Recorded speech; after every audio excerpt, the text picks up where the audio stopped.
Welcome back, everybody, to another round of 0 Point Reviews. I am the Jeff who walks. I am joined by the Kev who talks. This time we're slamming evil. Yes, I have the little gimmicky ring from the Phantom, Billy Zane style. So, Kevin, you ever seen this one before, or was this your first time watching this? No, I'm pretty sure I saw this in the theater when it came out when I was a kid. I know I did too. I remember liking it. I remember thinking, gosh, this is fun. Why wasn't Batman like this? Not 89, Right. but like the Schumacher movies. And looking back on it now, it's like, oh, well, I guess the Schumacher movies could have been like this. Oh, yeah. Well, what about you? What you said you saw it in the theater too? Yeah, I'm pretty sure I saw this in the theater like the opening weekend. I didn't really have any sort of like great memories of this movie, but it was pretty memorable just because of like Treat Williams as the bad guy. I like the witticisms and the quips and just the smarmy arrogance he was. And I one of my favorite times is when he throws the spear and he kills the other board member trying to leave. And that's one of the more memorable scenes for me. And I always just got a super kick out of him in general. And Billy, like I don't think I had really seen much of him in anything other than like Back to the Future up to this point. I know he was in more things, but up until like what was this, 94? I hadn't seen much of him in much of anything else. Was this after Demon Knight or before it? You know what? I should have looked that up before, but I'm going to look that up right now. I want to say this was 96, and I'm not. Demon Knight was 95. Okay. And the Phantom is 1996. So Demon Knight was before. That was my recollection of it, and I remember I thought remember this was being 94. excited because Weird. it was Okay. Yeah, because I want to say I mean, obviously, Back to the Future was my first exposure, but Demon Knight was really like my first great notice of him. And Yeah. from then on out, it's been like, oh, it's Billy Zane! Oh, it's Billy Zane! Up to like Kingdom Hearts, and then like he's not in most of the movies that I watch anymore. It's like, I miss Billy Zane.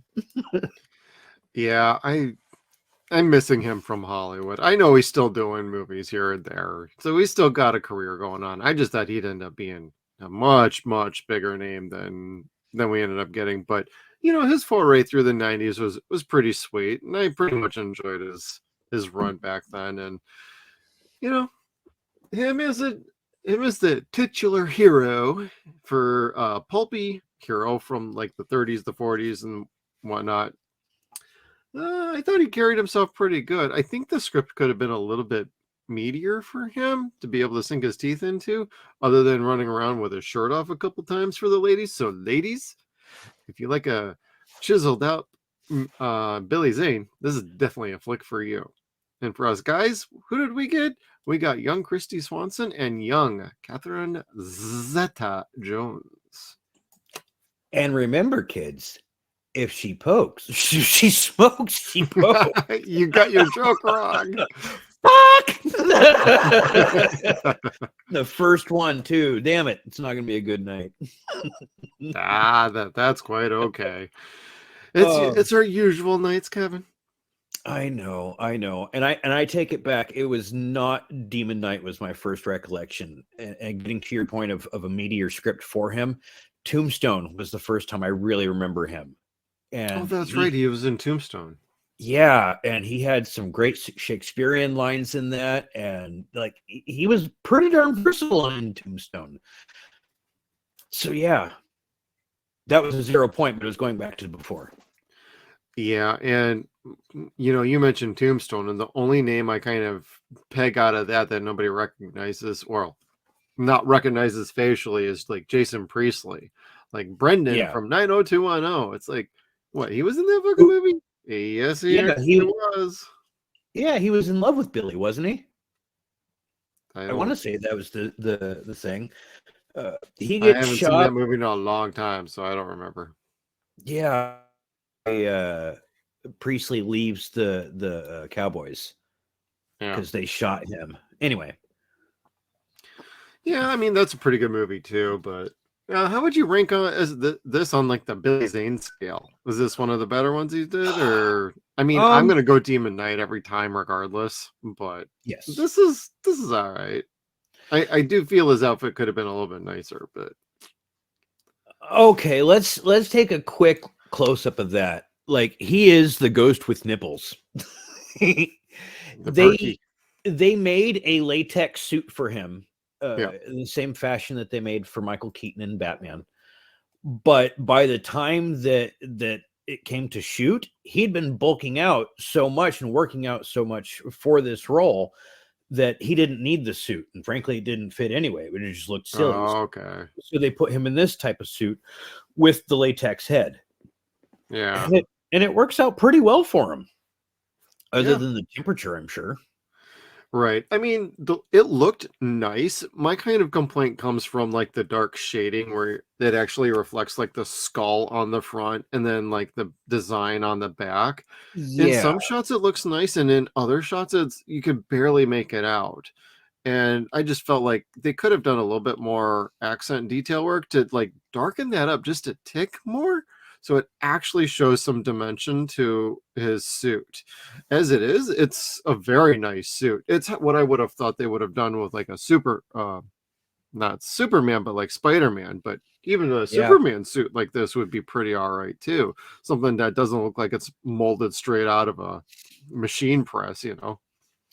Well, because really, I mean, before Batman '89, we had superhero movies like when we got them in costume, Yeah. it was something like this. It was spandex or nylon or whatever. So I mean, Batman was kind of a treat, and then things came back that way.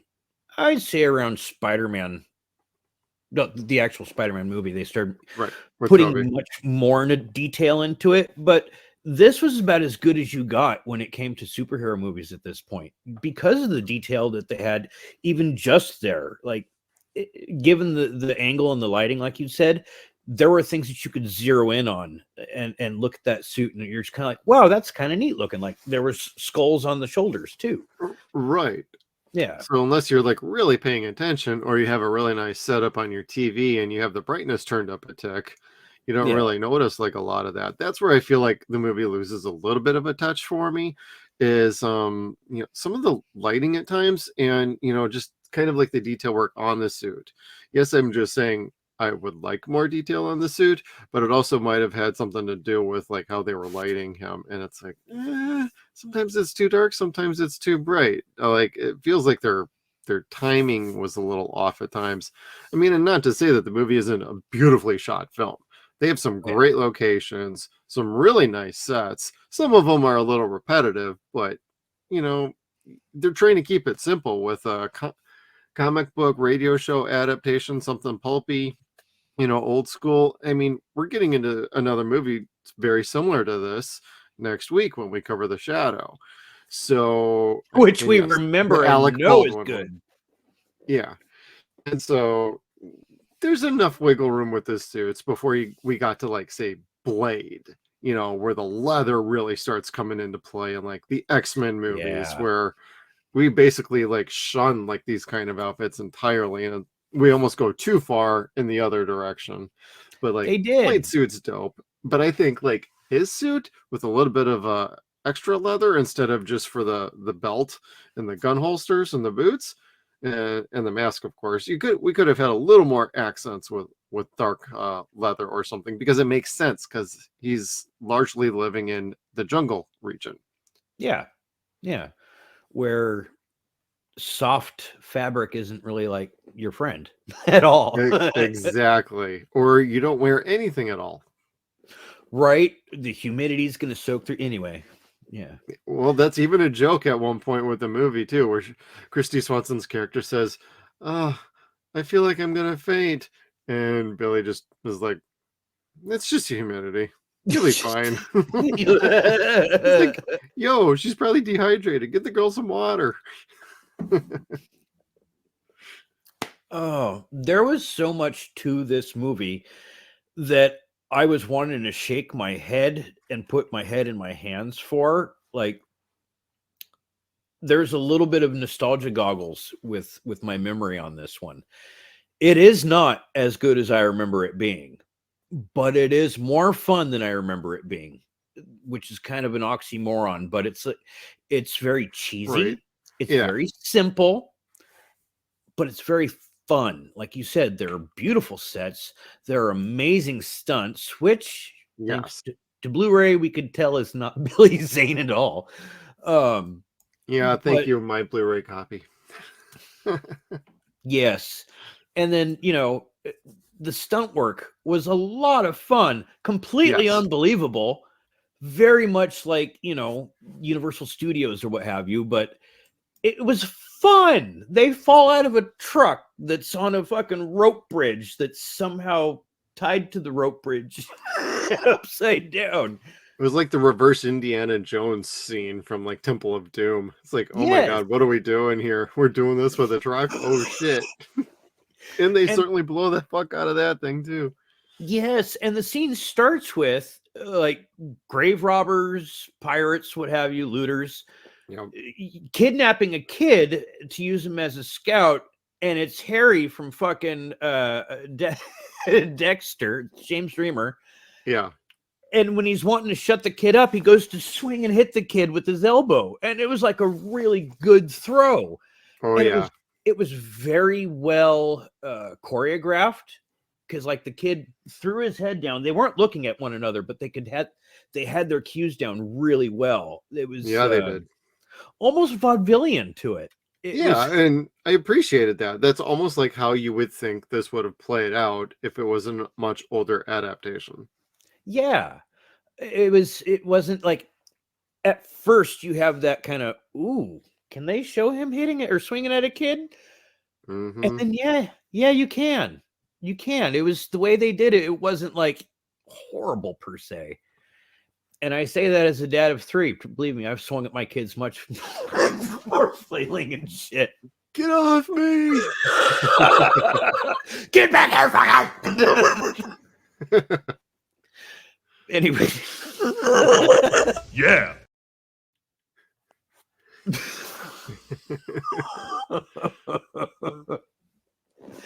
The movie was good for kids. I will say that.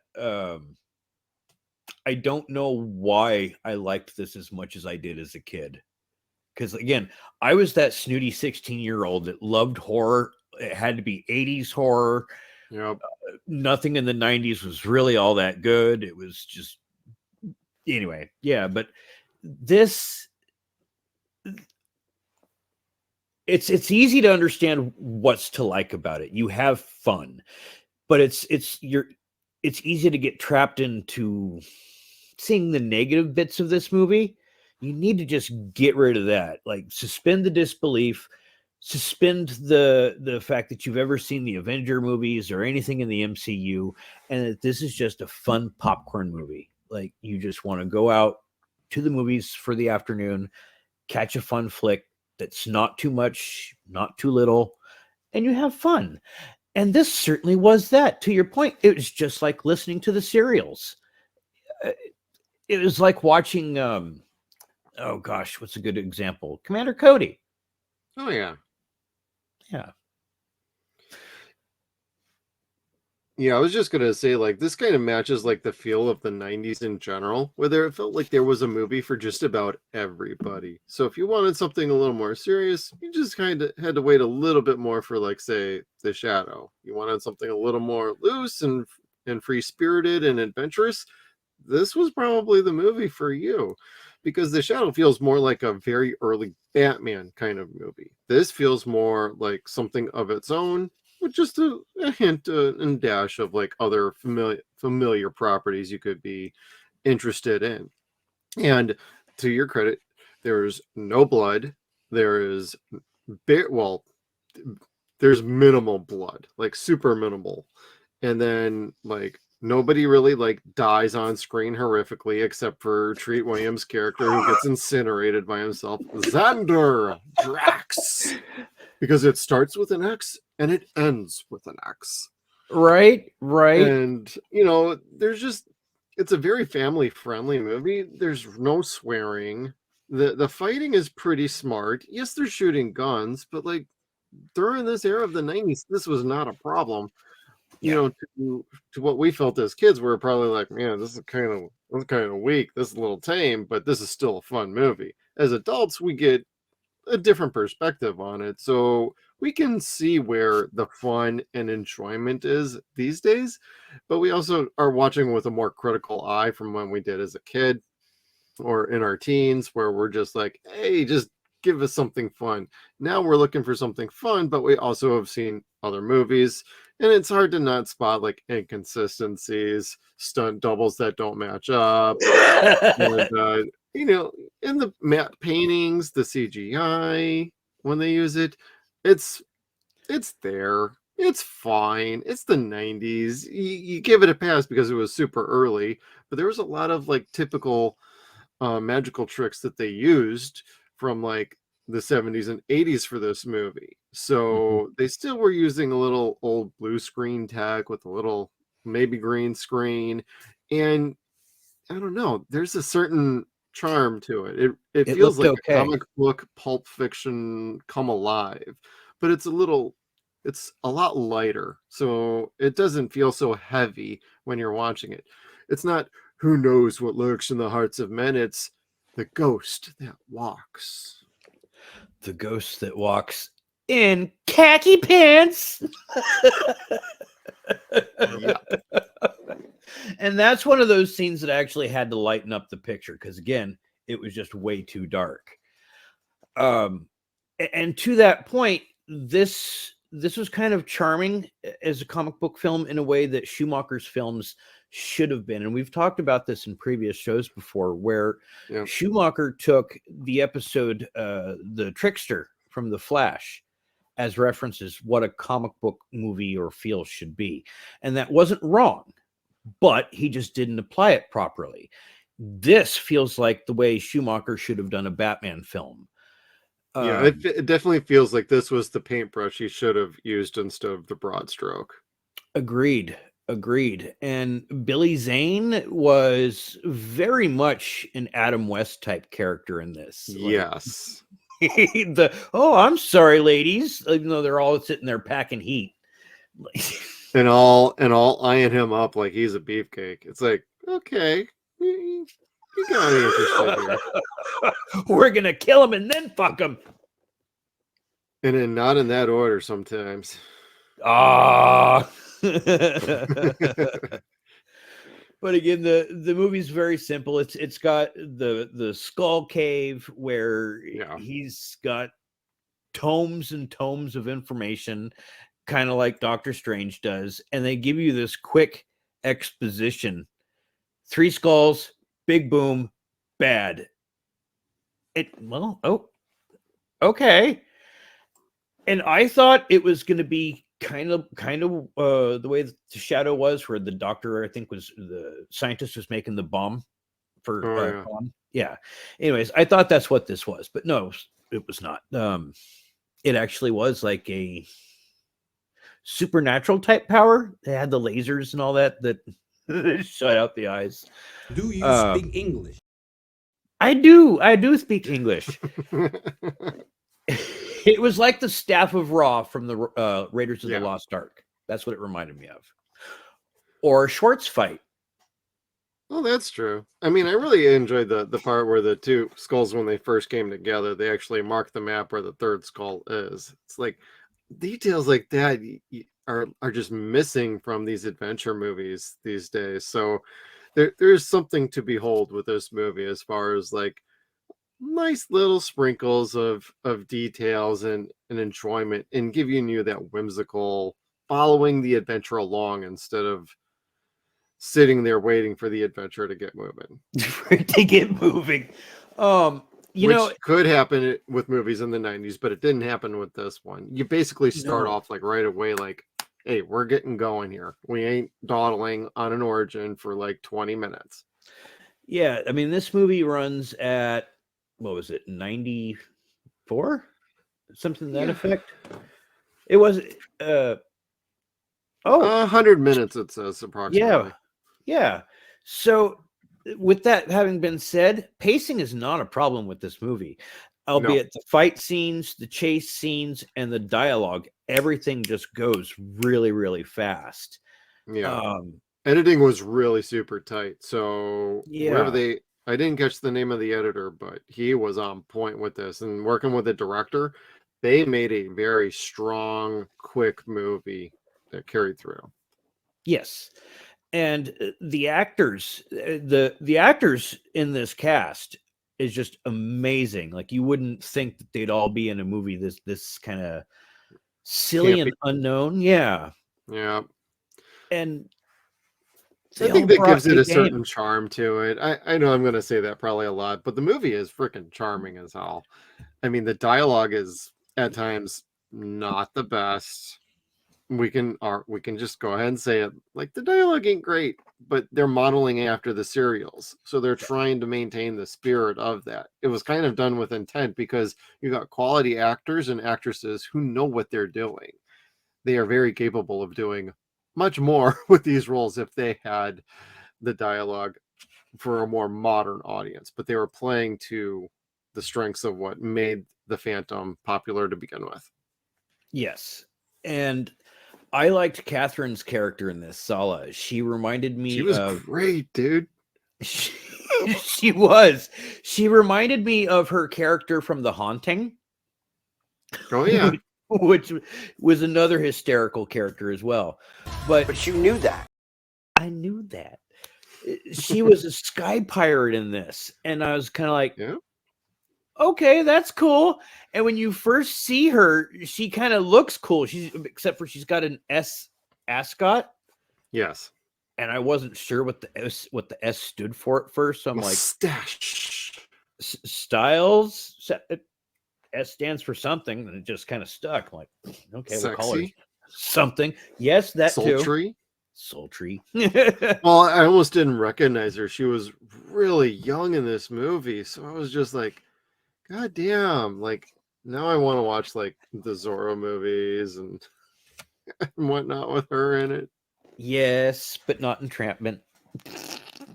That movie. No, I'll not go down that rabbit hole. I'm not biting on that one, Kevin. That's bait. You know, we've been talking about Christy Swanson for 20 minutes. Don't talk to me about bait.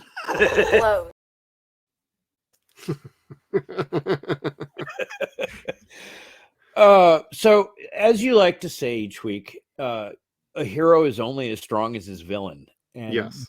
Billy Zane is as strong of a character actor as you could possibly get.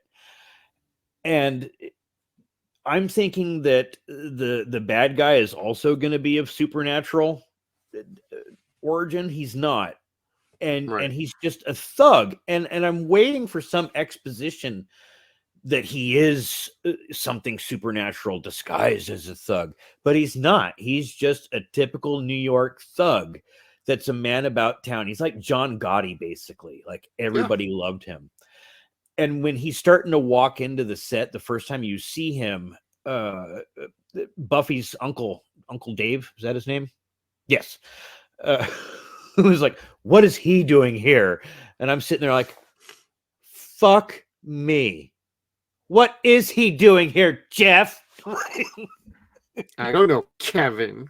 I did not remember that Treat Williams was the bad guy in this movie.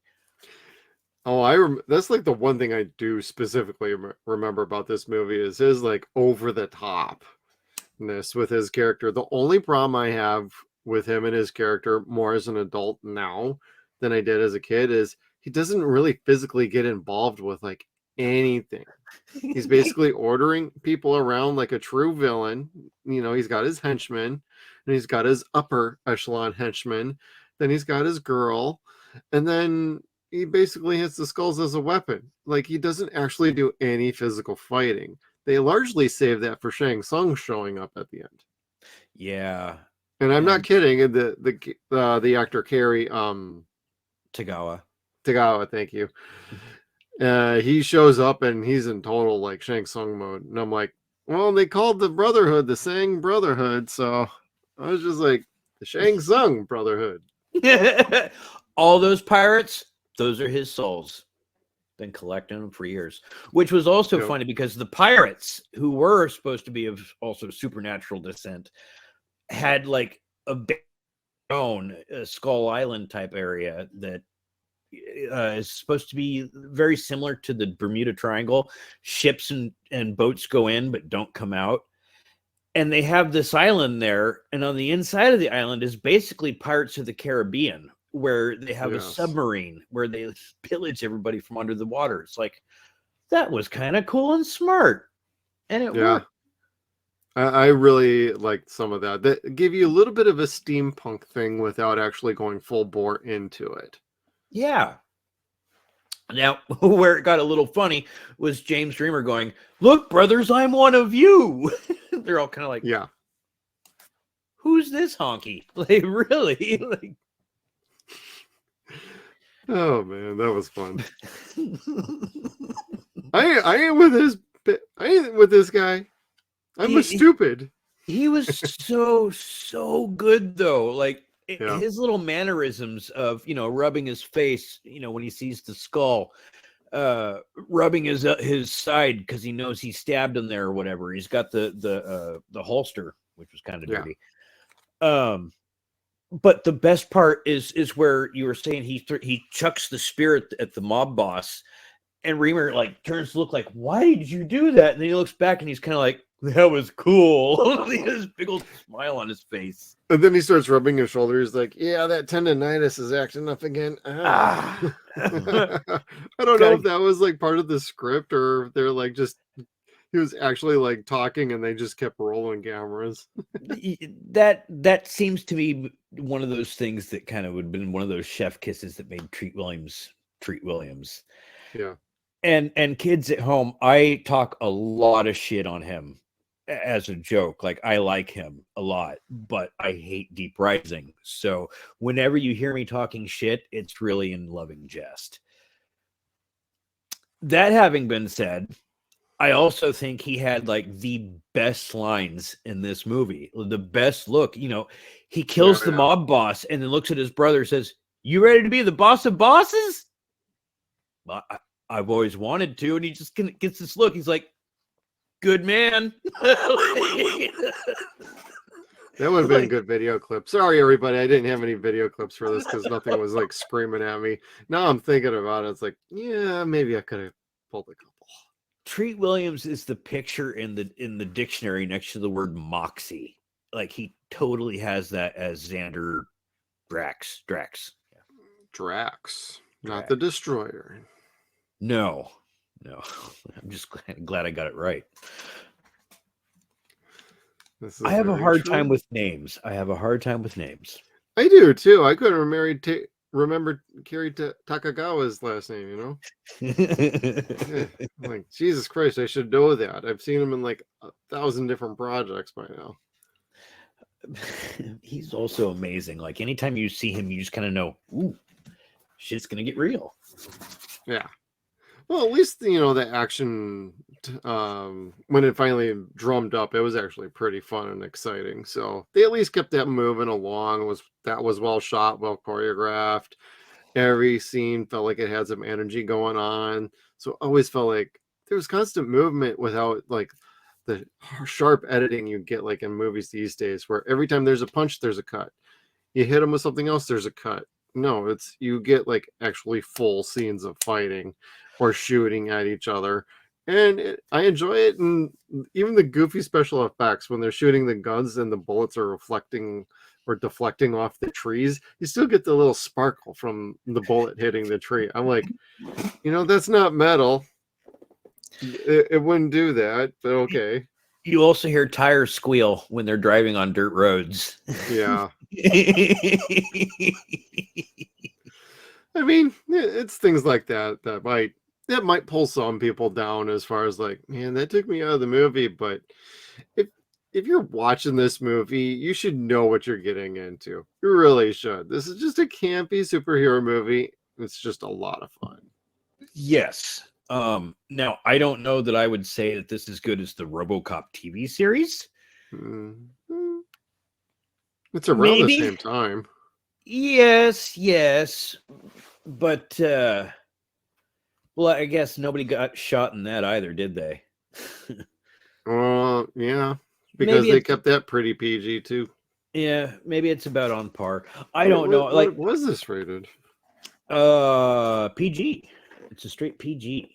Yep. Action, adventure, violence, and some mild language. So somebody might have said damn in there a couple of times. Damn, diggity damn. And this is this is from Paramount / Lionsgate, this Blu-ray. So I don't know exactly who owns the rights, but I wouldn't be opposed to this getting a 4K release if it could be done. I wonder if it'd be more Paramount.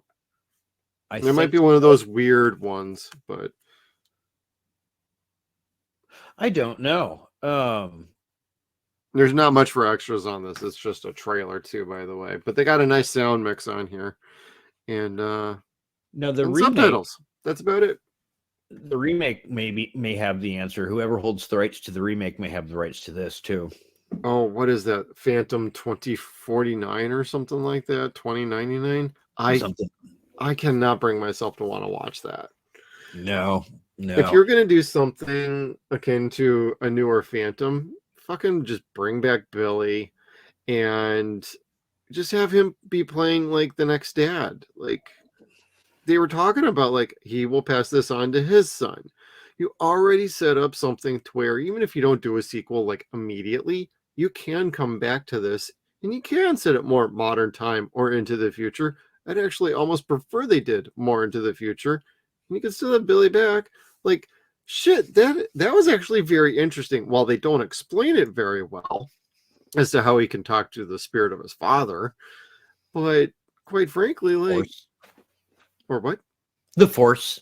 Oh yeah, I know he was kind of like a Force ghost, but without the glowy etherealness to him. It's just, oh hey Dad, how's it going? Be seeing you. Be seeing you.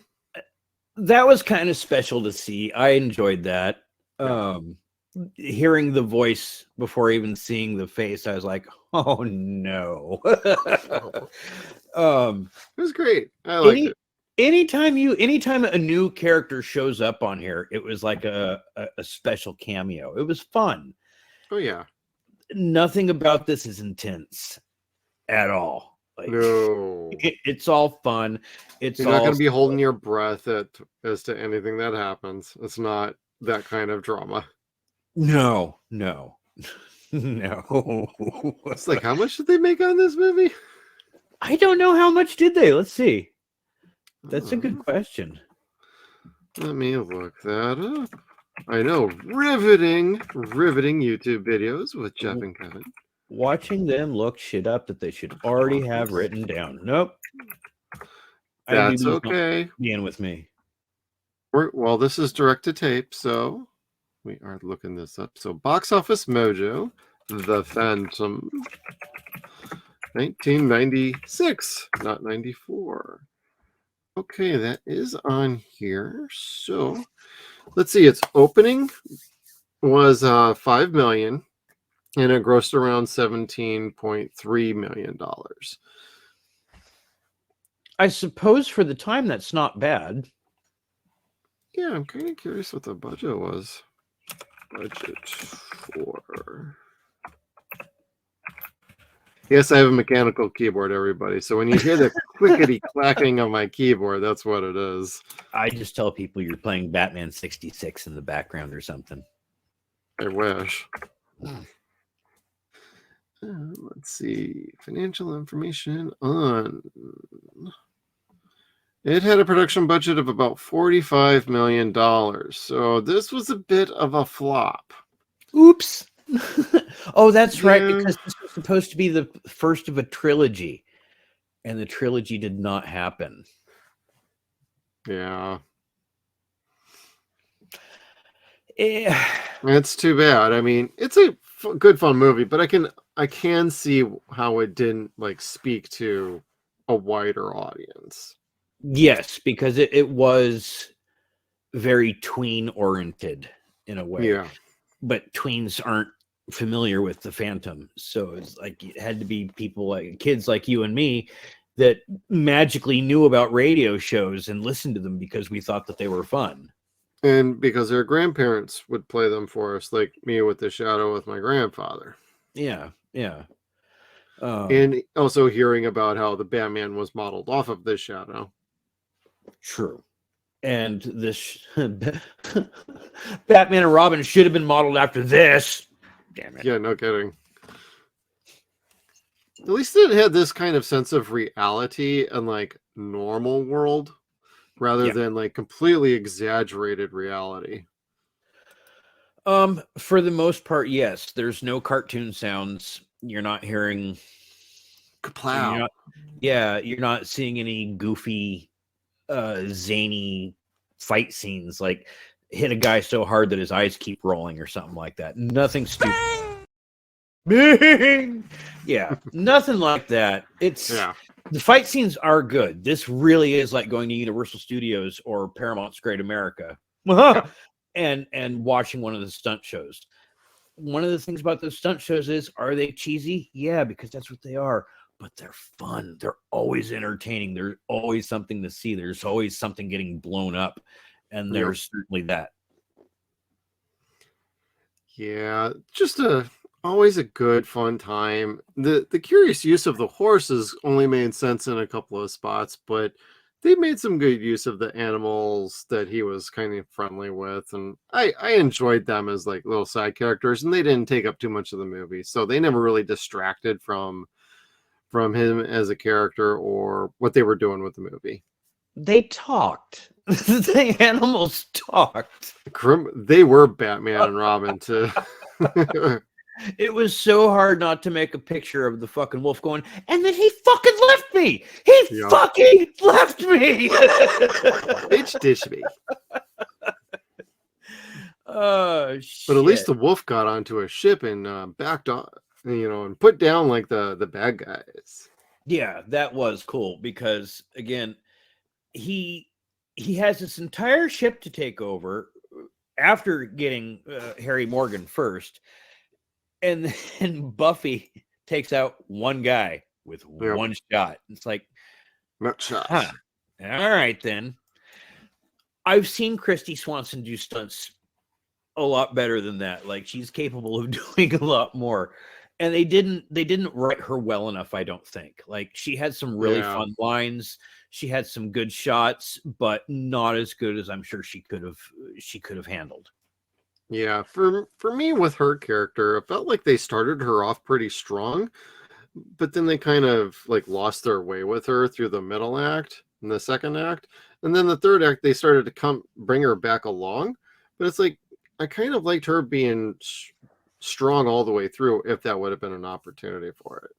Yeah, because she was actually really funny at the beginning, where just before you see Xander and she arrives at her mother's party, and the mother's like so unhappy to see her, like, oh, hello, and she's smiling, your timing couldn't be worse. And she's like trying to smile in front of everybody and still tell the daughter, don't talk to anybody, don't tell any of your stories. And like the first thing Buffy says is, oh, mother, I contracted malaria. It was funny. Yeah, I mean, I totally enjoyed it. So yeah, but I really like the chemistry between her and Catherine Zeta-Jones's character. Yeah, man. I mean, they made a great duo. So if they were going to do anything for a spinoff, they had something to work with, or for a sequel, I mean. Yes, and it all started with a really good question. Why are you so mean? And it stumped the shit out of Catherine. She's like, I don't know. Oh, like, why am I so mean? And then when it becomes apparent to her, like, we're the only two girls here. They don't give a shit about us. And there's a bunch of horny pirates here. We need to stick together. Fuck those guys. Pretty much. And I like that between them, where there was a mutual respect. And I like Catherine Zeta-Jones's character because she liked her boots when they first kidnapped her. And she's like, "Oh, Saks Fifth Avenue."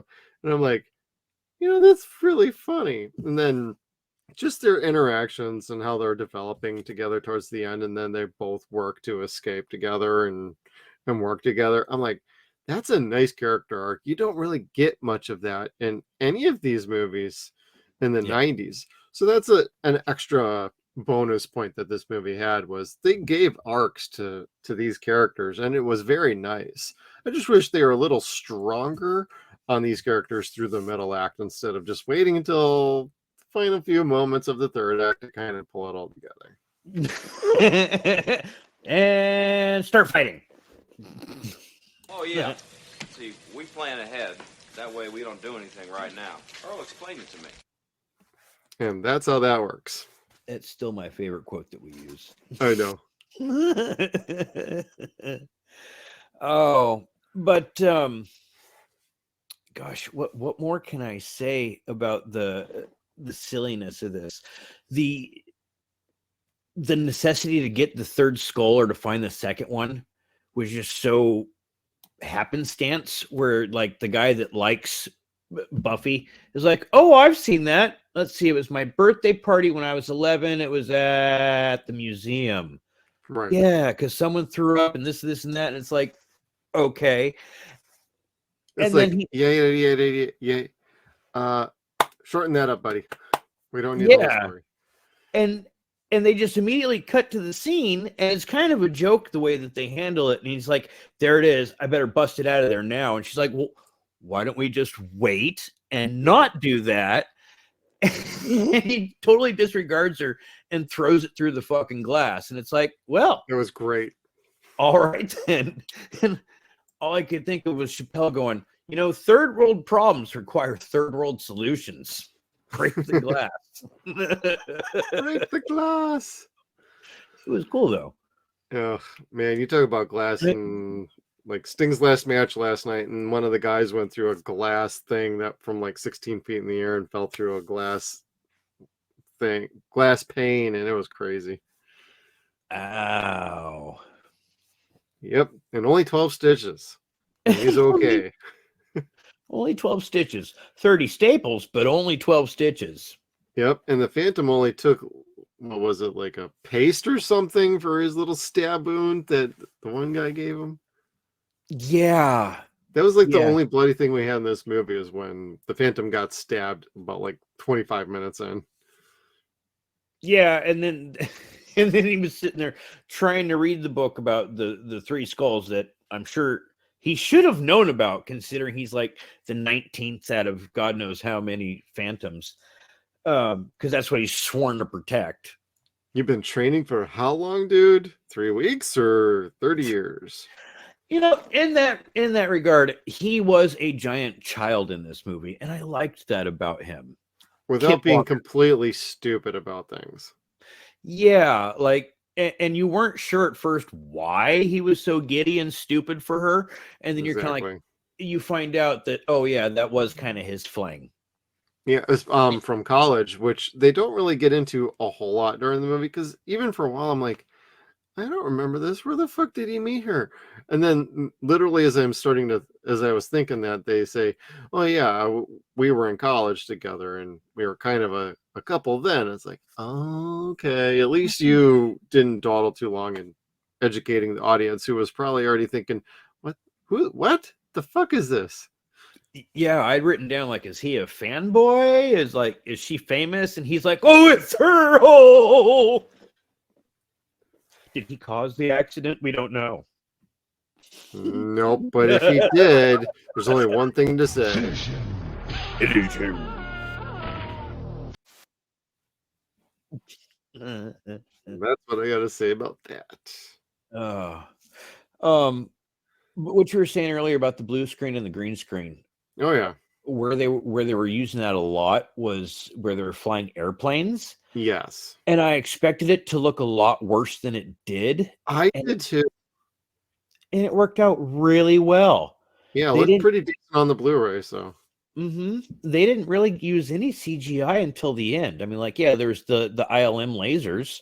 Right. But otherwise, there was none of the dog shit 90s VFX that you'd see. A little bit with the volcano exploding, but not too much. They didn't focus on that for very long. No, thank God. And even the pullback away or the pulling back shot of the volcano exploding, but inside where the catalyst starts and it leaves you this message that Treat Williams will return in Deep Rising. Prequel to King Kong that will never be made by Stephen Sommers. The giant fucking spider. That big. That big. I had to step on it with my shoes. Oh yeah. But no, the fire CG, like the moment I saw that, I was kind of like, and then it goes directly into fucking Deep Rising from here, I'm sure. Kidding aside, there was an acceptable level of CG in this. Yes. It looks hideous, but it's not overused. It's used like sparse, very sparse, because there was really no other way to do that safely. Right. At least they kept it to a minimum and didn't try to embellish it too terribly much, where it became detrimental to the overall movie. Yeah, nothing of him like doing leaps and bounds, and it most certainly being an animated picture happening. Yeah, right. Nothing like that. Everything was real. Everything was choreographed. There might have been some wire work, but I don't think so. Not a lot. Maybe with some of the motorcycle chases, I'd say. Yeah. Which again, were also cool. Like my wife like shakes her head at us because I'm sitting here complaining about how stupid this movie is and laughing at how stupid it is. And she's like, "Why do you watch things that are stupid? If you don't want to like, if you don't like it, don't watch it." I'm like, "I love this. It's so much fun." I'm like, it's just stupid. There's a difference. Yeah. Doesn't have to be like this 99% like Rotten Tomato score. Doesn't have to be winning any Academy Awards. None of these movies, like The Phantom, The Shadow, none of them are like looking to do that. They're just looking to be a fun family going movie, especially this one more than anything, because when we get to Darkman, that is not the intent of that movie at all. It is not to be family friendly. It is to be a little more ballsy and dark. Yes, that was a lot more pulpish in a way than this was. Yeah. This had that Batman 66 feel. It's not cartoony, but it's very bright. Yeah. The British, the soldiers are well aware of him. They know that he's real, that the ghost exists, where he operates. They just like randomly drop by on him, and you're kind of like, okay. They just tell anyone where this place is now. You could come through the front door, but I like coming through the window. I'm eating all of your food on you. The British captain, though, probably didn't need to be. Like, that scene was a little extra. Yeah, I think so too. But I don't know. Otherwise, this is a fun flick that if you have kids, definitely watch it with your kids if they're young. If your kids ever are curious as to where comic books come from, where pulp comics come from, anti-heroes, anything, this is a good flick for it. The Shadow's a good flick for it. That's going to be coming next, and not just for us, but like on your journey of like training kids to watch pulpy shit. I'd say The Shadow's your next step up. Absolutely. And then you could roll right into like Batman movies at that point. Yeah. I guess after Batman would be Darkman, since like he kills I don't know how many people in that. Yeah, it's been a long time since I've seen that one. So we're definitely going on a journey this month. And Kevin, you got any final thoughts or any slides before we head on out? Oh no. No, I don't think I do. That's totally cool. Yeah. This is a fun flick. Give it a shot if you haven't seen it. Don't expect too much, but you know, it's better than the 5.1 score that it got. Yeah, I'd probably go about like 6.5. Mm-hmm. Yeah, I mean, and it's got flaws. It's fine. There's nothing wrong with that. None of these movies were ever perfect. No, but see, none of the flaws was acting.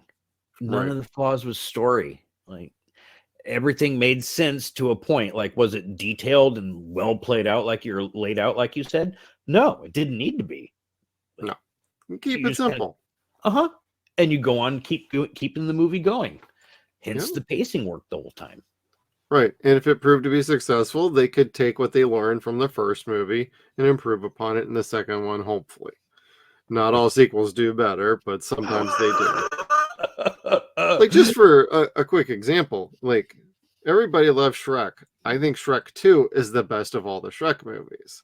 Yeah. And so it could easily be said, like, they learned from the first Shrek how to do certain things and work certain characters, what worked, what didn't work, and they made a better experience out of that. So if this had ever gotten a proper true sequel, I think they might have had something a little more special with the second one. That might have connected more. I don't know. Maybe not. That's hard to say. Yeah, it was a weird time for violence.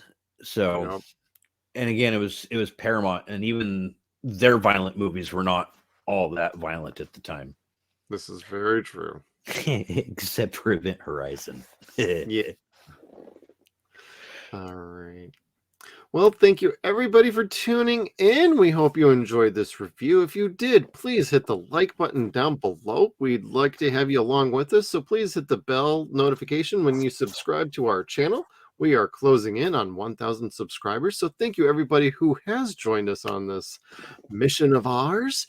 And we are slamming the evil tonight, so please, if you also have a thought or a comment, put it down below. Love to hear your thoughts about this movie or anything that we've talked about during this review. So thank you everybody for tuning in. We'll see you all next time. Make sure you check us out on all of our social media platforms. We got Facebook, Twitter. We are at Suns and Shadows. We're also on Instagram at Suns and Shadows Cast. We are at SunsAndShadows.com. Thank you again, everybody, and we'll see you down the road.